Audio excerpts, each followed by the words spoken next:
Welcome to the Sunset Flip Wrestling Podcast with your hosts, Darren. What the hell is going on? And DoubleC. I don't know. Covering 5 hours of WWE programming. You think this shit would get stale after a while, but apparently not. We got a really big show. Really big show today. Isn't that right, Darren? Oh yeah, we got a lot to cover.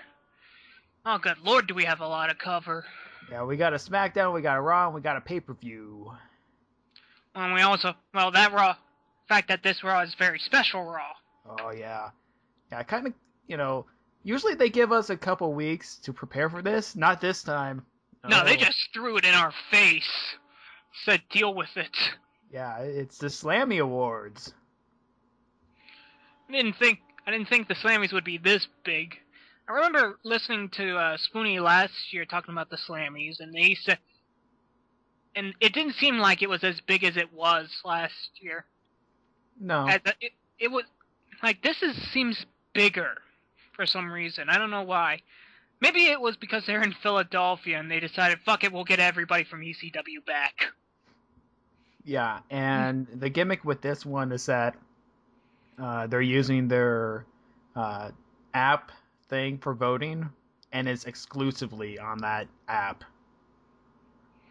So, hey, I covered this on last week's solo episode. Yeah, this is not going to turn out very good, and it didn't. No, I'd say that there were some choices on the Slammys that I thought were decent. Well, but before we get to the Slammys,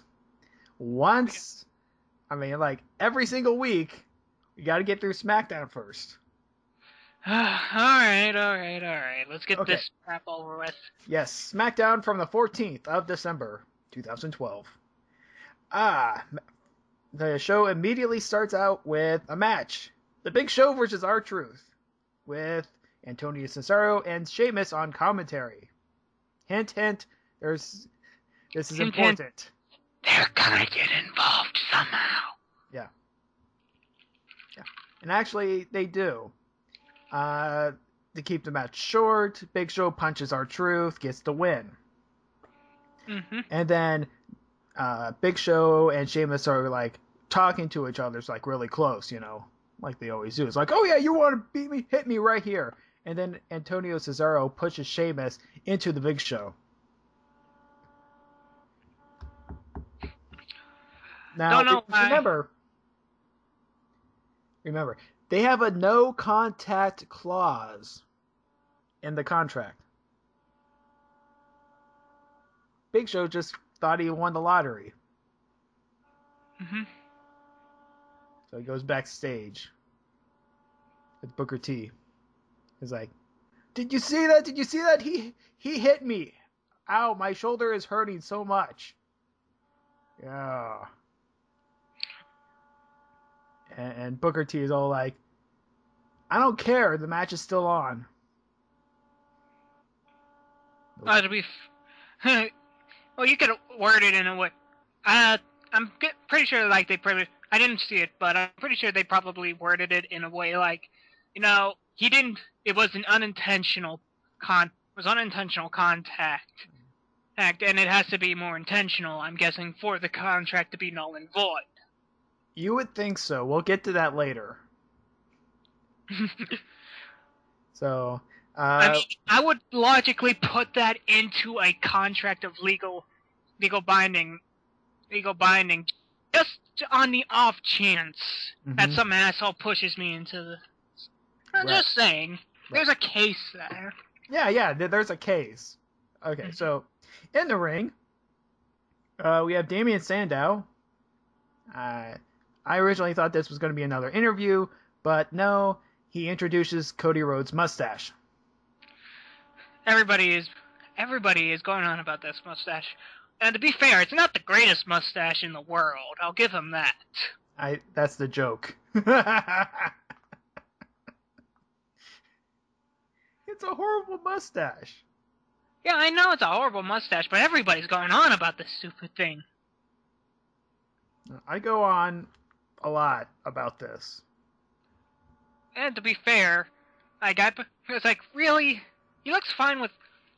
And to be quite fine, like, Cody Rhodes looks better without a mustache anyways. Yeah. He looks 10 times better without a mustache. And, like, he looks great shaved. Mm-hmm. Shaven. Right. I don't know if about a beard, though. He might look good in a beard. Yeah, he needs a beard. Mhm. But, okay. Oh, wait, there's going to be a match, because I didn't know there was going to be a match. I thought it was just going to be a promo segment. So, match number 2, the Rhodes Scholars versus the Usos. Oh, speaking about weird things, the Usos. Yeah, they're getting over. Which is weird. You know, they were freaking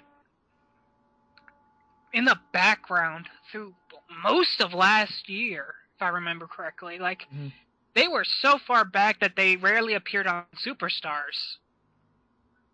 Yeah. I mean, they do all the work last week with the Fatal 4-Way match. Oh, yeah, that was bullshit last week. I'm sorry I was not there. That was utter bullshit. Yeah. Simply because... I'll go on a tangent on this. Okay, go ahead. And I know it's like, you know, I like matches where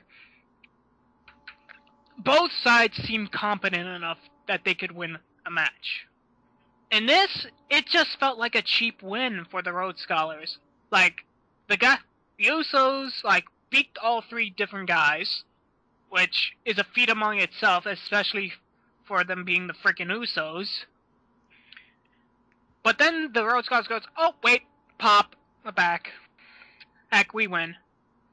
That's just not right. It's so anticlimactic, I guess is the word I want to use. You could do so much more with it. But no. It's stupid. Anyways. Yeah, so... Get back to the match. Damien Sandow picks up the win with a fistful of tights. Fistful of tights. Is that a new gay western I'm not familiar with? Yeah, it is the sequel to, I'm on the spot here. Sorry. Tomb Boners, I don't know. Well, don't worry, I'll work on it. There we go. That works. Okay, so, back to the main storyline. The A-plot, so to speak. Mm-hmm. We have David Otunga backstage with the Big Show, with the contract. It reads off a part of the contract. It says physical contact. It doesn't say about wishy-washy things, anything about that. And the Big Show, okay, we're going to the ring. Or Otunga says that. I don't know. Whatever. Mm-hmm. So they have a case. So, yeah. So Big Show and David Otunga in the ring. And they say they'll take this case to the board of directors since they're really close to there. It's like 30 minutes away. And then... Yes, because nothing says high-packed action for a wrestling show like litigation! Yeah. Booker T comes out. He said he doesn't care about what's on the contract. Contracts are, and I quote, contracts are about spirit.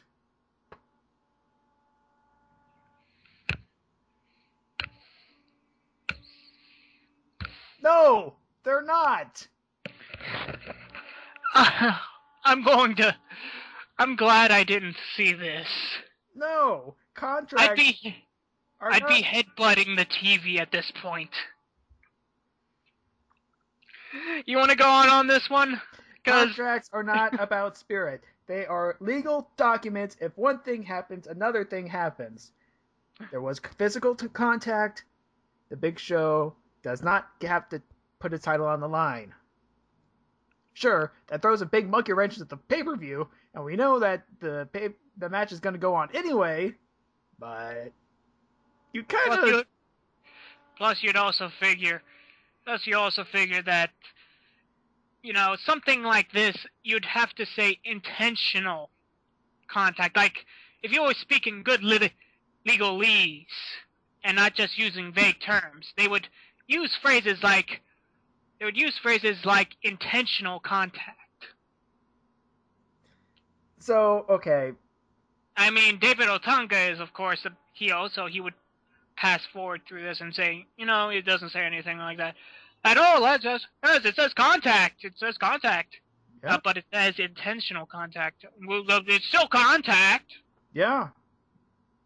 Anyways, so they said, "Oh, we're gonna go to the board of directors. We're gonna fire Booker T, and we're gonna fire Sheamus too. Why? Because I don't know.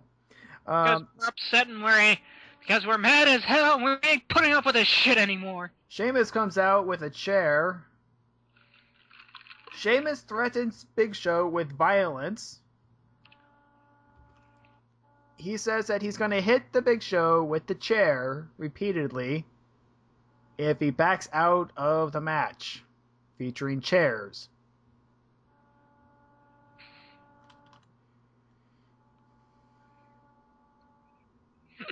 Okay.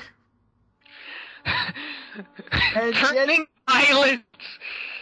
Threatening to do something with violence. The face is doing this. No, don't be a hero. I think Nick Freeman said this, and this so applies here. Don't be a bully. Be a sociopath. The Big Show backs down, and then Otunga eats a bro kick. This is psychotic. What's also psychotic is backstage, the Shield beats down Orton again because they were going to do a interview. It was like, no, we can't do an interview. Why? Because he got beaten down. He gets a separated shoulder. Watch him be a surprise entrant to the Royal Rumble. Yeah, that's how Orton rolls. That or acting like one giant goofball in the ring sometimes, because why? He don't give a shit. Mm-hmm. So, third match of the night. Caitlyn versus Oksana again. Does anybody want to just bypass the rest of this? No, because this one was actually interesting. Oksana's only move in the entire match, a headlock. 80% of the match was a headlock. Huh. Sounds like some of my matches I did in amateur wrestling. It was basically that. And then Caitlyn beats down Oksana for the win afterwards. Okay, yay! Yay. Don't give a shit. Yes. Okay. Now we have a Miz TV segment with Team Hell No. Ah, Christ. Let's see. Team Hell No say they are unstoppable. And the Shield have a new video, and then they start to come down. And then down from, the audience. Ryback comes out, and then the Shield back off. It's like, no. Okay. Because of their match. Okay, fourth match. The Great Khali. So, oh god, there. And Hornswoggle. They're a tag team now. And Justin Gabriel and Tyson Kidd versus the primetime players, Primo and Epico. Wait, you mean primetime players and Primo and Epico? Yes. Because the way you were saying that was primetime players, Primo and Epico. Like they were the primetime players. No. Well, no. They were... No! Okay, so... Just helping your grammar. Right. This was a very short match. Well, not really short. It was... Null and void match, to be quite. Right. Tyson Kidd does a roll-up. The heels are mad, but the faces beat them down. And afterwards, everyone dances. I have no fucking clue. I don't know. We are We are just as confused as you are, folks. Sometimes we don't understand why people do half the shit they do. Okay. It feels like we're being run by insane people. I wouldn't say Dr. Insano because, at least in his sense, there's some logic to his madness. Okay, so 5th match of the night, Kofi Kingston versus Alberto Del Rio. In a catalyst match. I call this a catalyst match because we've seen this before. Well, what's the stipulations for this type of match? It's not an official match, but I'm calling it a catalyst match. Kofi Kingston upsets Alberto Del Rio. Mm-hmm. And the last time we saw that, holy crap, Kofi Kingston upset someone, they turned face. The Miz turned face. So, what you're saying is that Kofi Kingston turns bad guys into good guys. Yes. He's the purifier, if you will. He is a purifier. He's the I can fly, the wildcat, the plays by the rules Boy Scout that turns bad guys into good guys. This is turning into one of the weirdest, 80s, lamest and weirdest 80s Saturday morning cartoons ever. So, okay.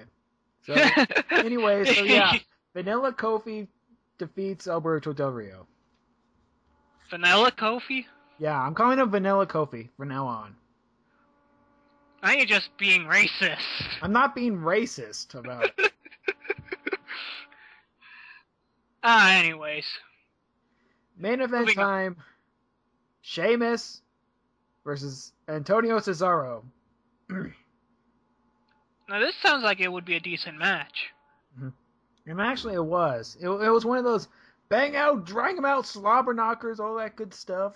You know, all the good words that JR likes to say. Right. And it's good until the Big Show shows up and he throws William Regal down the ramp with the chair. Now Sheamus, being, Irish, comes to the aid of the Englishman. Usually it's interesting. Let me reiterate. About that. Let me reiterate. This is a feud that is race-related feud. This is a race-based feud we're having because the Big Show's doing all this national-based feud. Whatever. Because everybody here is white, dude. They're whiter and in Sheamus's case, they're whiter than paper. Hey, 100 years ago, it was a race issue. Okay. True, but 100 years ago, you could say that it was a race issue between Germans and the French. Yeah. Anyways. So, Cesaro defeats the number 1 contender to the world title via countout. Isn't that lovely, folks? Because we all like to see in our main events countouts. Mm-hmm. Yeah, so Cesaro wins, and that's the end of the show. Yay! Thank God we can get this over with. All right, now let's get on to the crappy pay-per-view. Pay-per-view which time. Was not crappy. Actually, a lot of people I was listening to the results as it was going on, and a lot of people actually did enjoy this pay-per-view. Mm-hmm. So to keep it short, no titles changed hands. Let's see. Yeah, pretty much. Rhodes Scholars get the number 1 contendership to the tag titles. Big Show beats Sheamus with a very large chair. With a Big Show chair. Yes. Somebody took the feat of monkey gripping. Yeah. He has a very large chair. And AJ betrays John Cena like, who didn't see that coming? What, the crazy lady did something crazy? Who'd have thunk? Yeah. And I'm going to get vile later on, but when it comes to AJ, because it's like, I'm starting to have second thoughts. They're just flip-flopping with AJ's character. That's all you can honestly say about it. It's really just like, she's crazy, and we can do anything with that. Mm-hmm. Apparently people think crazy... It's like everybody is listening to the ideals of chaotic neutral, to use a phrase that Spoonie says, because that's the cheap-out way. They can do stuff because they're chaotic neutral. They're crazy. They're wacky, if you will. If you want to sound all, well, silly about it. Yes. Yeah. Okay, so so no titles changed hands. No briefcases changed hands. Which So R-Truth still his leg. I'm just. There is actually, he actually tweeted the injury, and that was vicious. Yeah. Good lord, this. It was like half of his knee was cut open. Ooh. You could see the red. You could see the meat underneath the skin. Yeah, it was a vicious cut. Mm-hmm. So, God bless R-Truth into surgery. Hopefully he's alright. Mm-hmm. Okay. Here we go. You ready for this? I'm ready whenever you are. Okay. It's the Slammy Awards. Yay! Yay! And match number 1, Rey Mysterio versus Damien Sandow. Which was pretty much just a quick splat match. Yeah, a lot of these are. Yeah, that's what a lot of this night was. Just quick matches. Nothing truly significant. This was less a wrestling show and more a funny clip show. Like an intermission show between the next shows. Okay. And the stupid starts out early because first Slammy of the night, this is the shocking moment Slammy with Booker T as a presenter. Now, the Boogeyman comes out because he's shocking. Actually, I was shocked to see him. And so was I. It's like, well, you couldn't see him actually eat the worms because there's too much smoke. That, and I think they cut out early on that part. So I'm going to list that as a technical fail. Yes. On the production team's side. So once again, to remind everyone, the voting was done by the WWE Universe through their WWE app that they constantly, and I mean constantly, abuse and advertised. I think the word is abuse. Because if this app was a woman, she would be on display 24/7. So okay, the shocking moment. It could have been like, I forgot what the other ones are, but they were way better than this one. Oh, you mean? I don't know. I'd have to agree with this one simply due to the fact that, well, yeah, we'll say what it is first, okay. And I'll tell you my...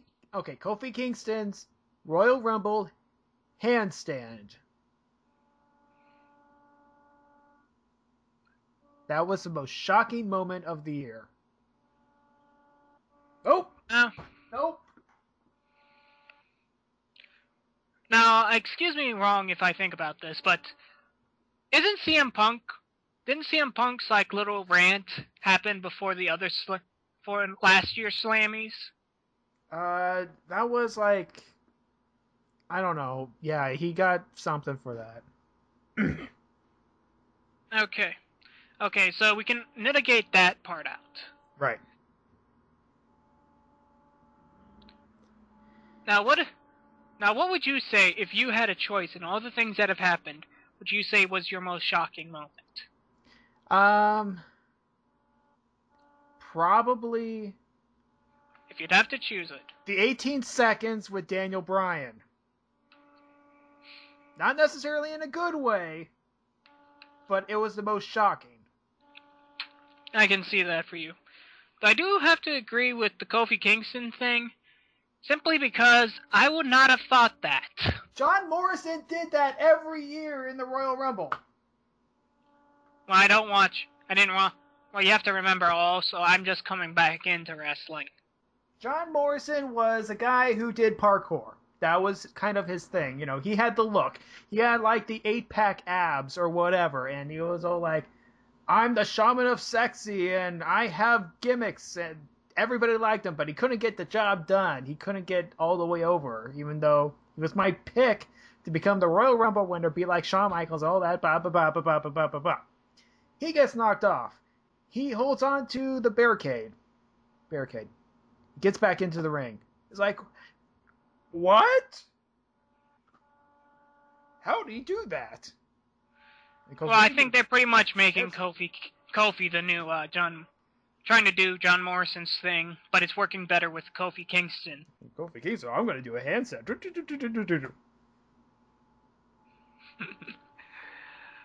To be fair, John Morrison just got screwed over entirely.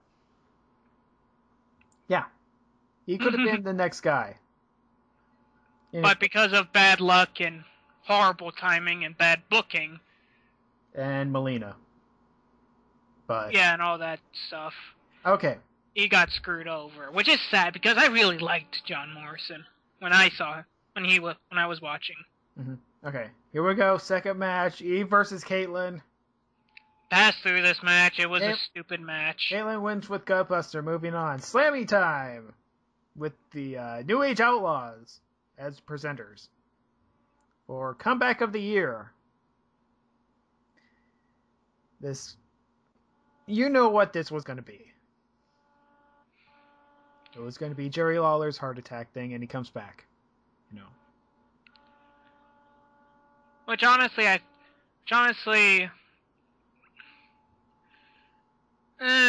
was a given. It's a given, I know, but it seems appropriate if you get my drift. Mm-hmm. Okay. Because Jerry Lawler is in fact Jesus, like we said before. Yes, he died for your wrestling sins. And this is how you appreciate him. Giving him a stupid trophy and then interrupting his comeback to CM Punk. Oh, yeah. Okay, so here we go. Match number 3. Kofi Kingston versus Tensai. Boot to the head.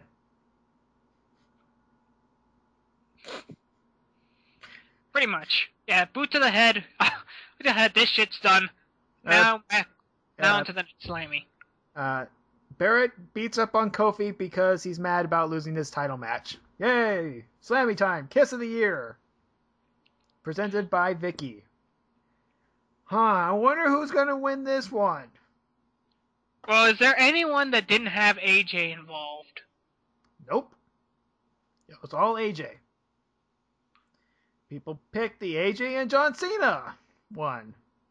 AJ comes out and then argues with Vicky, and then Ziggler comes out, and then AJ promptly makes out with Ziggler. Okay, and Ziggler's just standing there. What the hell just happened? Okay, so here we go. He's about as confused as the rest of us. So AJ has been with Daniel Bryan, Punk, Kane, John Cena, and now Ziggler, and one more later on. Spoilers. Apparently they're turning AJ into the Village Bicycle. Yeah. It's pretty much... Which I feel dirty for saying that. Yeah, I know AJ is hot and all, but you gotta wrap it up, dude. Yeah, there's a limit of, pleasiness you can get done with. Yeah, it's like... I'm guessing Vince McMahon has not been getting a lot of tail recently. This is why this shit is happening. Or whoever is writing this needs to get laid so badly. I think it's starting to affect the crowds because now when AJ comes out, people are calling her a slut. The old slut chants are coming back. Well, after a while, you can't put up with it. Well, to be fair, after a while, this shit just gets boring after. Well, who's she sleeping with now? No one gives a fuck! That AJ! She's so quirky. No, this is just disturbing. Ironically, I've dated people like AJ. Let me just tell you, it's a horrible experience. So, as a personal note, this is somewhat icky. Okay, so here we go. The Great Khali versus David Otunga again. I just passed by this. It was like, this just didn't faze me at this point. Yeah. At this point, I'm just more disturbed that Natalya is with him. Khali wins, whatever. And I'm looking at poor Natalya, like, what the hell are they doing with you? This is so wrong. At least it's better than the fart gimmick.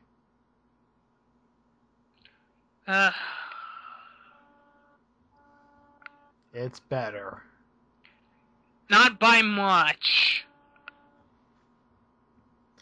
Okay, here we go with Superstar of the Year.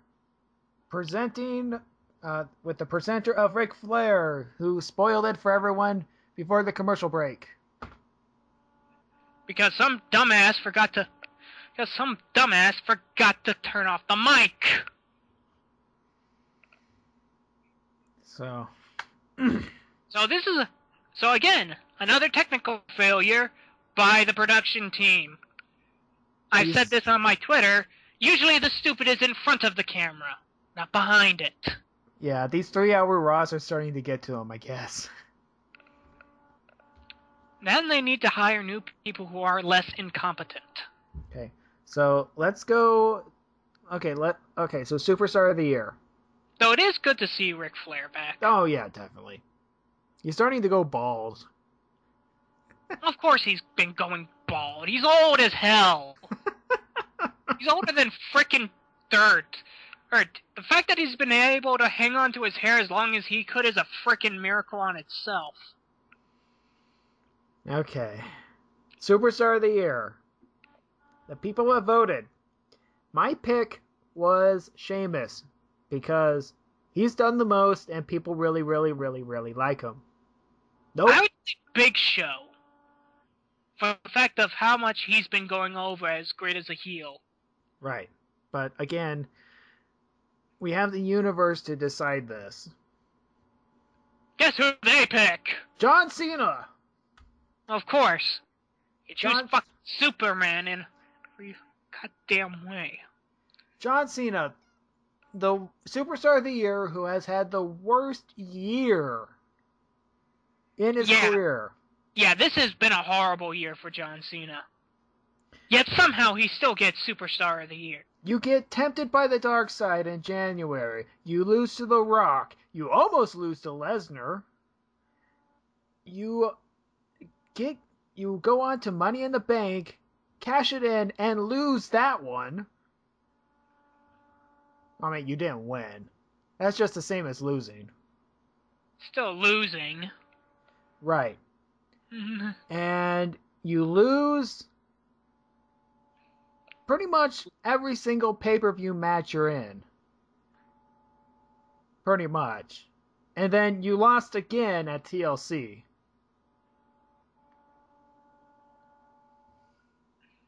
Yeah, what is going on here? So this is just horrible. Calling BS because the only one he beat was Lesnar. Though, to be fair, that was kind of a brutal match, seeing the highlights of it. Right. Yeah, that was a brutal match. Then again, that was all Lesnar's part because he was freaking elbowing him in the face. Right. Okay, so CM Punk comes out, he hobbles out on his crutches. Pretty much calls this a travesty. He's not wrong. Yeah. Oh, by the way, Cena gives the award to Flair because he hasn't been on. Because he's been a goody-goody two-shoes. You know, I guess Ric Flair's only accolade this year in TNA was probably getting iced and drinking a Smirnoff. Probably. My only accolade for him is coming back to the WWE and fucking off TNA. So... Which, in and of itself, should be overboard. So, CM Punk comes out. He says that he could beat Flair on one leg. Please don't say anything you're going to regret because we take things extremely seriously here in wrestling. Then, of course, Ric Flair just goes apeshit and just says, fine, you want to beat the shit out of me? I'll take it to the ring! Yeah. And then Punk hits Flair with the crutches. Which Flair for his age is still taking a beating. Because I bet that hurt like a son of a bitch. Oh, yeah. But he recovers and puts Paul Heyman in the figure 4. Which, to be fair, Flair is... You gotta respect Flair for that. Yeah, there's probably a lot of bad blood in there anyway. So, we have the Shield, they come out, they beat on Flair, Hell No comes out, they get beat down, Ryback comes out, Ryback beats back Shield.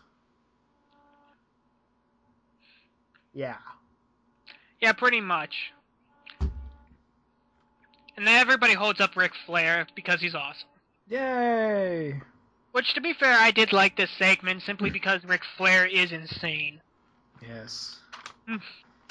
And he can sell anything to me. Ric Flair is a great seller. And backstage, Daniel Bryan, Kane, and Ric Flair have a yes-no woo-off. Mm-hmm. And Ron Simmons... Yeah, go ahead. And Ron Simmons just comes down and does his thing. Yeah. Damn! Yep. Okay, next match, Brodus Clay versus JTG in a I can't believe JTG still works for the company match. This is an appropriate match. It just shows how much of a fucking punk this guy has become. He's punking out to pretty much everybody. Mm-hmm. And I don't mean CM Punk, I mean he's just punking out. He's jobbing out like nobody's business. Mm-hmm. And when you job out to a jobber, you got problems. I'm guessing he's almost at the end of his contract, so... Yeah. Yeah, come WrestleMania, there's going to be a lot of people gone. Oh, yeah. Okay, so... Slammy, the quote-unquote LOL moment of the year. With the presenters of Santino and Tensai, I mean Albert. Because Albert actually speaks English in this segment. Well, to be fair, Albert hasn't spoken all year. Oh, he's spoken a little bit, just in Japanese. And Santino pretty much is like, hey, remember him? He's Albert. Remember that? And then he makes a Fat Albert joke. Then breaks the fucking fourth wall. Several times. Okay, so... You know, the Muppets do it a lot better. I'm just gonna say that. So, the winner of the Slammy is The Rock for throwing John Cena's merchandise into the river. To be fair, that was pretty funny. Yeah, actually that was. First off, it's The Rock, so he knows how to insult and he knows how to insult comedy incredibly well. Second, it's John Cena, so it's easy to make fun of him. Mm-hmm. Thirdly, it's The Rock. I know I said it twice, but it needs to be emphasized. Right. Okay, sixth match of the night. Sin Cara versus Cody Rhodes mustache. So now he's just becoming an embodiment of the mustache? Yes, he has. I'm running with this. He's running with it. And it's not just because I saw a webcomic at botchspot.com. No, that absolutely is not the reason whatsoever. Anyways, it's pretty much a botch out for Sin Cara. Cody Rhodes just owns him. Yeah, so the mustache wins. So, here we go. Slammy for the...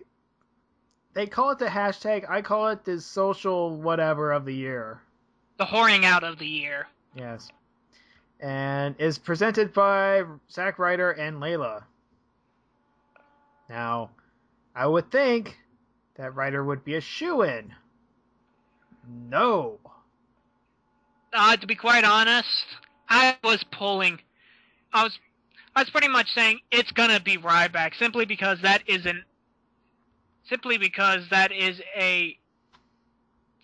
his slogan alone is a really good one.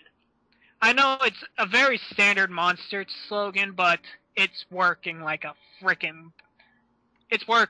is. Mm-hmm. It's just working. Which, to be fair, if you get something to work that well, you're probably doing something right. Yeah, so Ryback gets that Slammy. Okay. So now we have Big Show. He comes to the ring and he has his big chair with him. He says a couple things and then Sheamus comes out. And he says the same thing he said after the first time they had their fight. That he's the better man and he wants to shake his hand and all that stuff. It's like, wow, we're doing this again? Really? Well, I don't think on the first one it was just he didn't shake his hand, he just punched him in the face. This time around he shakes his hand and then insults his Irishness. Yeah, it's more racial stuff. Sheamus attacks. Because you just don't make fun of an Irishman's potatoes. Right. And then... No, you can wear a mask and say arriba. I will not let that go. So, Big Show is knocked out cold. Dolph Ziggler runs with his briefcase. He's going to cash it in.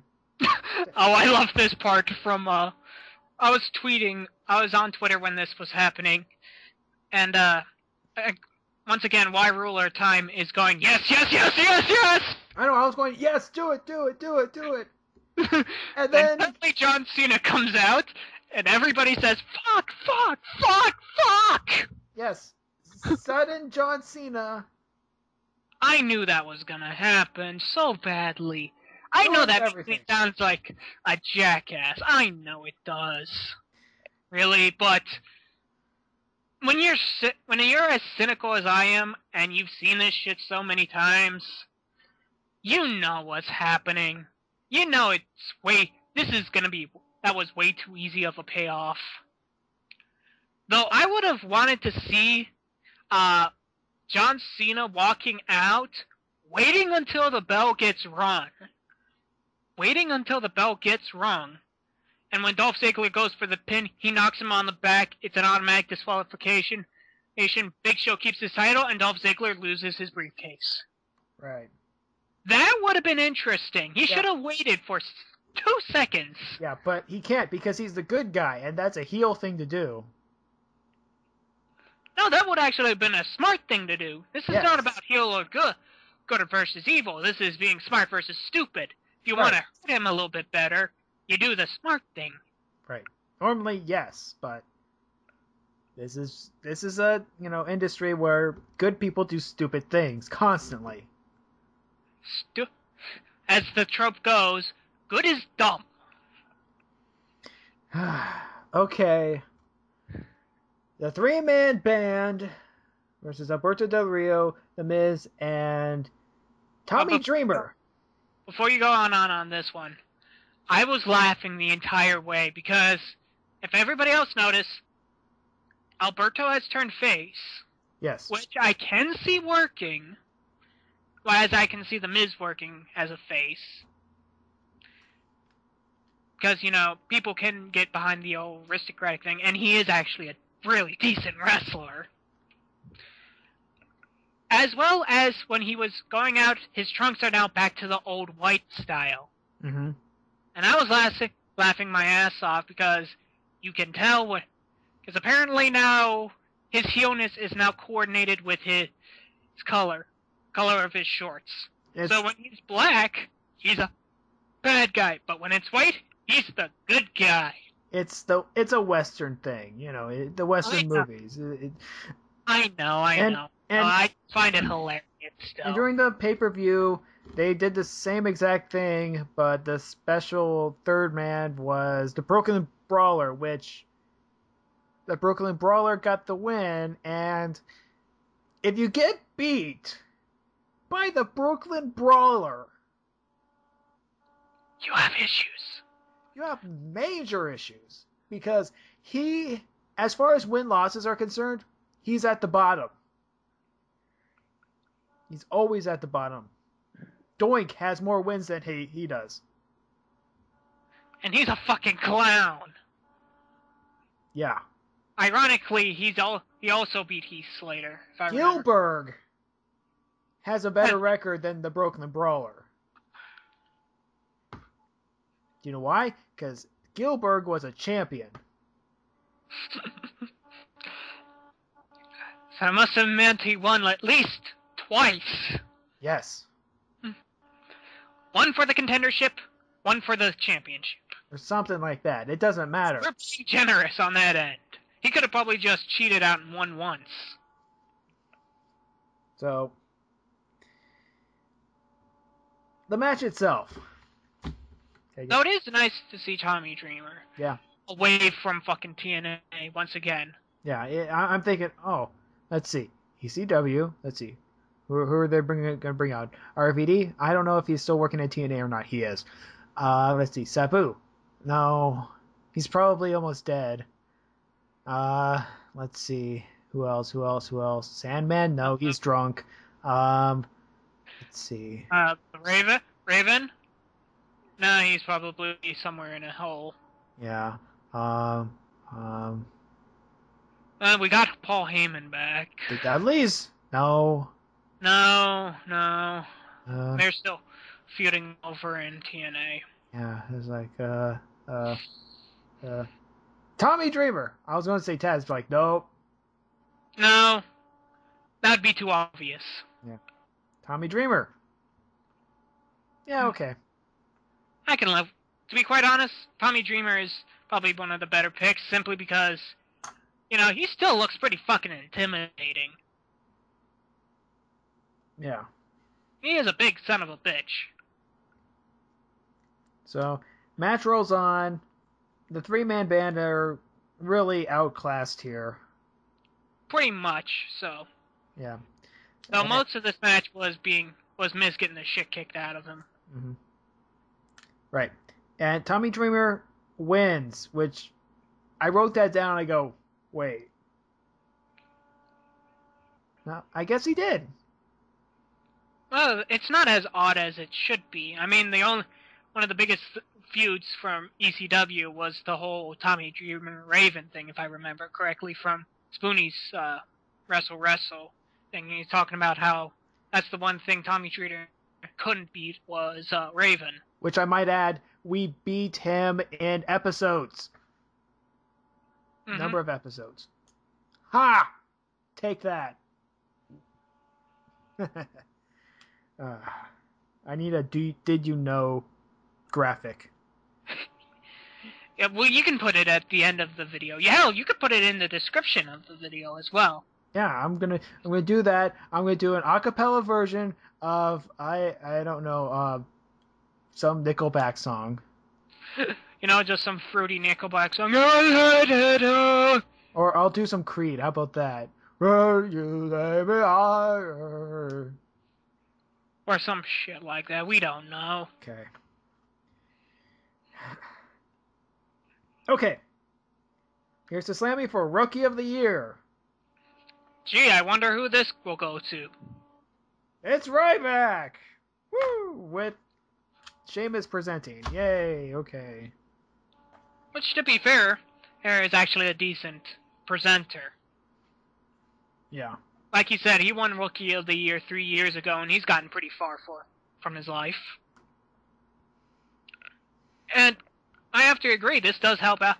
This does show who is the favorite. Mm-hmm. Though Brodus Clay should not have been in that fucking list. Yeah, I know. Didn't he premiere last? I don't remember. Okay, Brodus Clay. Okay, maybe a revamp. Their argument is probably that Brodus Clay reappeared and was more the revamped Funkasaurus. Oh yeah, that's right. He got repackaged. It's all it is just a repackage for him, which I call bullshit on. Yeah. Though I do love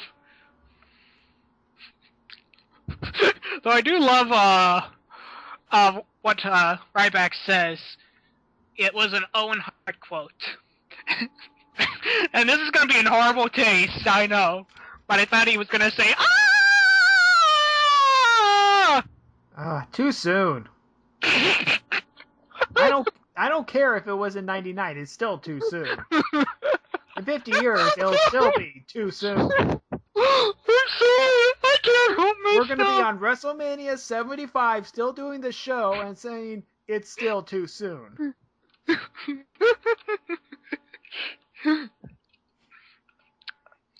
Okay, to be quite honest, yes, Owen Hart's death was a tragedy. Yes, Owen Hart's death is a tragedy, I'll admit that, but sometimes you just gotta go a little dark. You went there. Okay. Yeah, that's my job in this comment. Hell, that's my job in this podcast. I'm supposed to be the asshole, remember? Oh yeah, that's right. Okay, so next match, Ryback versus Antonio Cesaro. Which, if this match would have gone on longer and had a proper finish, this would have actually been a decent match. Right. But Cesaro leaves, Ryback wins by countout. Woo! Yay. Final Slammy time. Presented by Mean Gene Okerlund, Dragon Steamboat, and good old JR, Jim Ross. Which is actually nice to see that all three of those guys out there. Though Ricky Steamboat seems to have grown some of his hair back. Mm-hmm. And he looks good. He looks actually pretty good for his age. He actually does look like an older version of himself. Yeah. And this is for Match of the Year. Now, I was voting for the one that actually did win. Simply because, yeah, that match was amazing. Yeah, it was. It was a great storytelling match, and it did what it needed to do. And we're talking about End of an Era. That was the one that won. Which, to be fair, that was a given of how much that was going to be Match of the Year. Mm-hmm. Because that was pretty much an epic story told. Yeah, I mean, that was one of the greatest finales we have seen in a while. I mean, sure, Once in a Lifetime, that was pretty good. But then, Once in a Lifetime was good because the crowd was behind it a lot. It wasn't that it was, over extraordinarily technical or over storytelling. It wasn't a basic story. It was just a giant feud that the crowd was behind. Mm-hmm. And the crowd made it work. Right. And then we had Sheamus Big Show. Which I'll admit, that was an awesome match. And then the last one was Lesnar Cena. Which was a brutal ass match when you were watching the clips. Like I said, Lesnar was just freaking pummeling him with his elbow. Yeah. And they were both bleeding pretty badly in that. However, Jericho Punk 2 was not on the list. And neither was Daniel Bryan, Dolph Ziggler from earlier, like last month. Yeah. Yeah, but to be fair, you honestly have to just narrow it. You probably had to narrow it down to like the four tops, and those were pretty high. I guess, but still. You know, if this was up to like us, we probably would have narrowed it down to that. Yeah. But you know, you gotta roll with the punches sometimes. Whatever. Okay. So Triple H comes out, he accepts the award, And he's bald, and he doesn't have his hair anymore. Yeah. Which was the strangest thing to frickin' see. Yeah, I've seen pictures of him when he actually had his buzz cut done, and it's like, yeah, he's retired now. He cut his hair. You can tell. He pulled an edge. He pulled an edge. It's like, yep, no longer need this. Yeah. Well, to be fair, long hair is really hard to take care of after a while. Oh, oh yeah. Yeah, I know that. After you're done with it, you just want to get fucking rid of it. Yeah. The big news from this is that we haven't seen the last of The Undertaker, so Undertaker's going to come back and almost die again. I don't know. I don't know. Maybe they're going to do something like he's a manager, but to be quite honest, I'd say just let it go. Yeah, 20-0 is just like a perfect number to end it on. He's done. He's done, in my opinion. If you want him to be like a manager, that's fine. But yeah, he's done. But he's done wrestling, in my opinion. He's had his run. It was a great run. I'm not arguing that. But he's gone. He's done, in my opinion. Mm-hmm. So after last Slammy, we go backstage where the Shield beat up Tommy Dreamer and Ricardo for some reason. I don't know. Can you see a feud with Alberto Del Rio coming in the future from this? Probably it'll be Alberto Del Rio and The Miz and special guest whoever versus the Shield. I could see that working out simply because.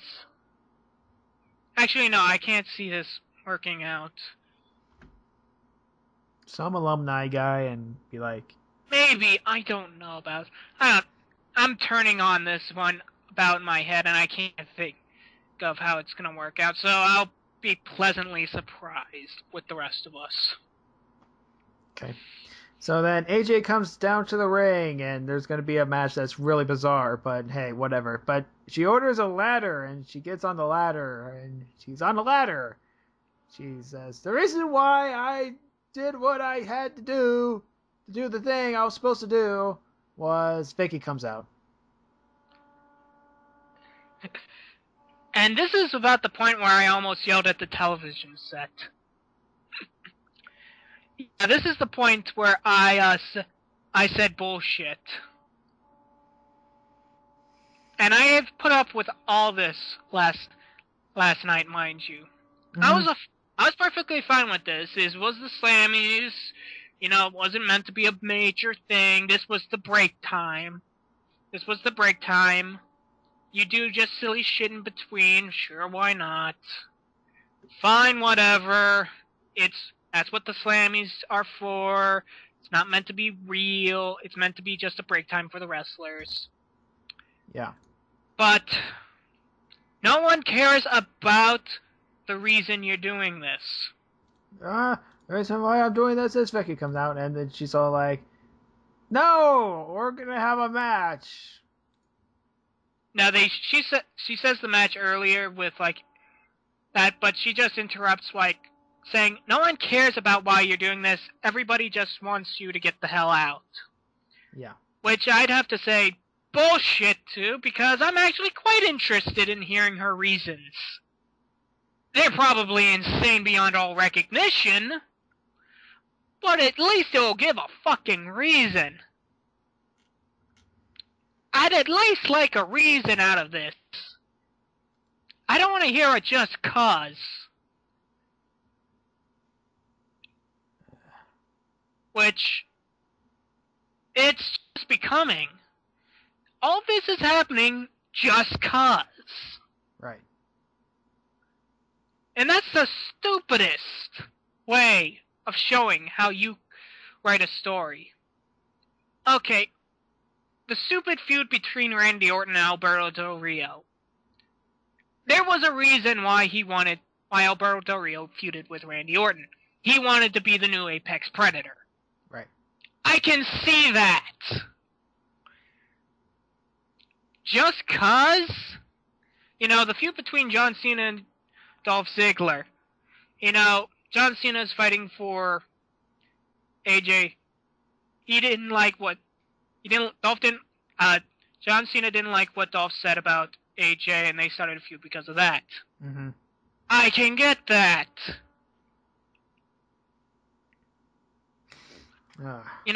The feud that everybody's having with CM Punk, that he's being a giant jackass. I can get that. Just 'cause with AJ? That is not a good explanation. And I know I'm repeating myself, but that's the point. I'm trying to hammer into your guys' heads that you got to give at least an increment of a motive for the reason why these things are going on. And I know this is a wrestling show, and it should be just 'cause. But if you want to tell a story, like they do here, you gotta give a small reason. Just a small enough reason to at least validate it. And that would be nice. There's your storytelling lesson for today. Give your people reasons why they do things. Okay. So, the main event match, and yes, I am reading this correctly, I did write it down correctly, is AJ and Dolph Ziggler versus Vicky and John Cena. I don't get this as much as everybody else. Vicky wants to be on the winning team for once, so she picks John Cena. She doesn't like... because he's been winning. He's been on a quick winning streak this entire year. She doesn't like Ziggler anymore. They're breaking up, which is sad, blah, blah, blah. Whatever. Yeah, another couple... It's like, I don't know who to root for. I just don't care anymore. AJ leaves in the middle of the match, and so does Vicky. Note, the AJ was the legal person in the match. There should be a count out, but there isn't. F this company, yeah, I know. I gave up at that. I've given up. I gave up before the bell rings. Yeah. I did not give a shit about this match, so I didn't notice anything. So even hearing this,